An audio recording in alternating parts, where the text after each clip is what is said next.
যেমন মাঠে ময়দানে আন্দোলন চলছে, বিধানসভার মধ্যেও আন্দোলন চলবে। ক্লাবের অনুমোদন দেবে, মেলা খেলার অনুমোদন দেবে, কিন্তু শিক্ষক নিয়োগের অনুমোদন এরা দিচ্ছে না।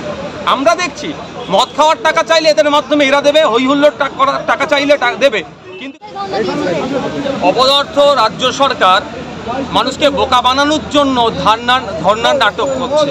আর এখানে 2022 সালে যারা টেট পরীক্ষা দিয়েছে, যারা পাস করেছে, তাদের ইন্টারভিউর জন্য ইন্টারভিউ ডাকার জন্য এরা ধর্নায় বসেছে। এটা ন্যায় সঙ্গত বলে ওই নাটকের ধর্নাকে বর্জন করে এই ধর্নাতে এসে এদের পাশে আছি।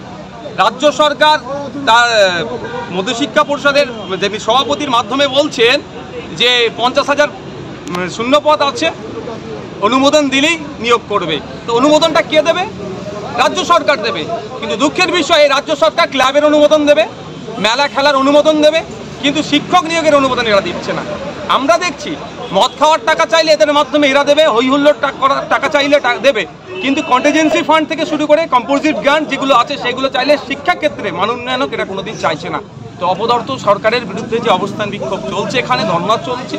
এই যারা 2022-এ টেট পরীক্ষার্থী ছিল প্রাইমারি, তাদের পাশে আমরা এসে আজকে তাদের আন্দোলনকে সংহতি জানাচ্ছি এবং তাদের ন্যায় লড়াইয়ের পাশে আছি। এই বিষয়টা এখানে যেমন আছে, আমরা মাঠে ময়দানে তাদের হয়ে গলা ফাট। একইভাবে বিধানসভার মধ্যে স্পিকার স্যারের মাধ্যমে রাজ্যের মুখ্যমন্ত্রী তথা রাজ্যে যারা শিক্ষামন্ত্রী আছেন, আরো যারা ক্যাবিনেট আছেন, তাদের কানে তুলে দেওয়ারও আমরা চেষ্টা চালাচ্ছি। আপনি যেটা বললেন মঞ্চে যে আগামী দিনে বিধানসভায় আপনি কথাটা তুলবেন এবং দাবিগুলো জানাবেন, সেক্ষেত্রে কি মনে হয় এই দাবিগুলো জানালে কোনো স্টেপ কি সরকার নেবে? দেখুন, আমাদের কাজ, আমরা বিরোধী দলে আছি, আমাদের কাজ হচ্ছে সরকারের কানে পৌঁছে দেওয়া বিধানসভায় স্পিকার স্যারের মাধ্যমে।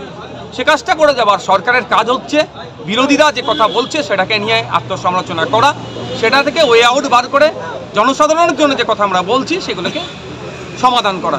যদি অপদার্থ সরকার হয়ে থাকে, ওই মানে কি একটা প্রচলিত কথাই আছে না, কান কাটা, তাহলে হয়তো কর্ণপাত করবে না, কিন্তু আমাদেরকে কর্ণপাত করাতে হবে। যেমন মাঠে ময়দানে আন্দোলন চলছে, বিধানসভার মধ্যেও আন্দোলন চলবে।